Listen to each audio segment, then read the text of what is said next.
Përshëndetje të nderuar zonja dhe zotërinj, ja ku po vazhdojmë të takohemi sërish së bashku në kanalin Monitor TV për të sjellur pranë jush lajmet më të fundit rreth artistëve shqiptar, rreth ish banorëve të Big Brotherit.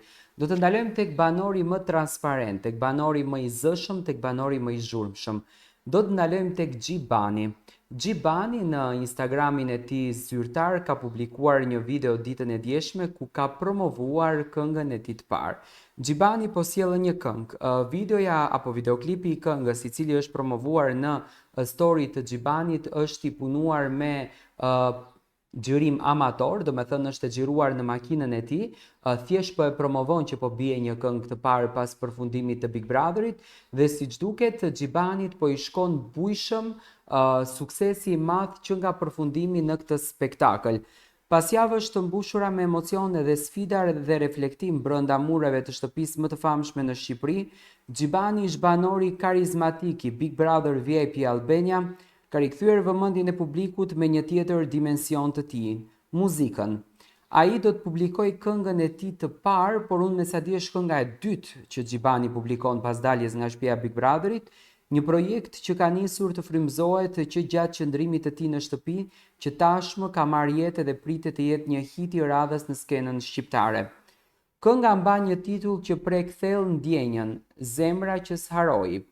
Një dedikim i pastër për dashurinë, humbjen dhe rikthimin shpirtëror të ajo ndjenje që zhduket kur, pavarësisht kohës apo largësisë, në tekstin e Gjibanit rrëfet një histori të mbështjellë me mall kujtime dhe fjalë të pathëna.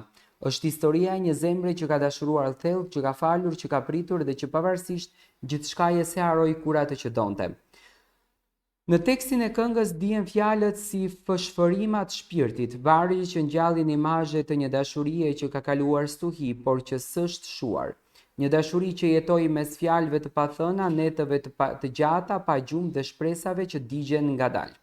Gjibani nuk e këndon vetëm me zë, ai e ndjen, e jeton dhe e përçon me një interpretim emocional që të lë pa fjalë. Videoklipi i këngës është xhiruar në tone të ngrohta dhe nostalgjike, me skena që alterojnë mes kujtimeve të një çifti dhe vetmisë në një shpirt që endet në kërkim të dashurisë së humbur. Pamjet janë të ngarkuara me simbolik, një letër e palexuar, një unas në sirtar, një fotografi që ruan kujtime të pathëna, e mbi të gjitha një rrugë gjatë që shpije sërish tek ajo, dashuria.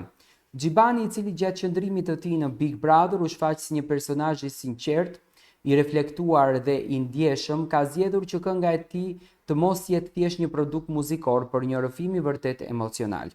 Ai ka treguar se edhe pse ndonjëherë ndahen, dashuritë e mëdha nuk vdesin, ato shndrohen në këngë, në poezi, në kujtime që jetojnë përgjithmonë. Zemra që nuk harrojnë nuk është vetëm një këngë, është një histori që secili prej nesh e ka përjetuar në një formë apo në një tjetër. Është ndjesia që të rëmben kur dëgjon zërin e dikujt që të mungon, është loti që nuk bie, por që rëndon në sy, është ajo mungesa që vetëm muzika mund ta përshkruajë. Publiku tashmë ka reaguar fuqishëm në rrjetet sociale, fansat e Gjibanit kanë shpërndar këngën duke i uruar atij një nisje të mbar në rrugën e muzikës, të tjerët e kanë quajtur kënga që na përfaqëson të gjithëve që kemi dashur një herë e nuk e kemi mundur ta harrojmë. Komentet janë të shumta dhe të emocionuara, në një dëshmi se Gjibani ka prekur një tel të thellë në shpirtin e dëgjuesve. Nëse kjo këngë është fillimi një rrugtimi të tij muzikor siç ka qenë dikur, atëherë Gjibani ka hyrë në skenë me zë të fuqishëm dhe me zemër të madhe, dhe publiku që e njohu si banorin që përfaqësoi veten me dinjitetin në Big Brother tani po e njeh si artistin që ditë rrëfej ndjenjën me vërtetësi dhe me shpirt. Për të gjithë ata që kanë dashur dhe që mbajnë ende një emër në zemër, është kënga juaj dhe Gjibani me këtë debutim të ndjer sapo ka bërë hapin e parë drejt një rrugtimi të gjatë në muzikë, ashtu siç dikur ka qenë. Ju e dini shumë bukur, ne të gjithë jemi rritur me këngët e Gjibanit, me hitet e Gjibanit, që Gjibani këndonte vite më herët në Tiranën tonë të dashur. Ai së shpejti do ta lançojë këngën në kanalin zyrtar në YouTube të vetin. Ju të cilët jeni fansa të muzikës të Gjibanit mund të kërkoni dhe mund të dëgjoni këtë këngë të mrekullueshme nga vetë Gjibani.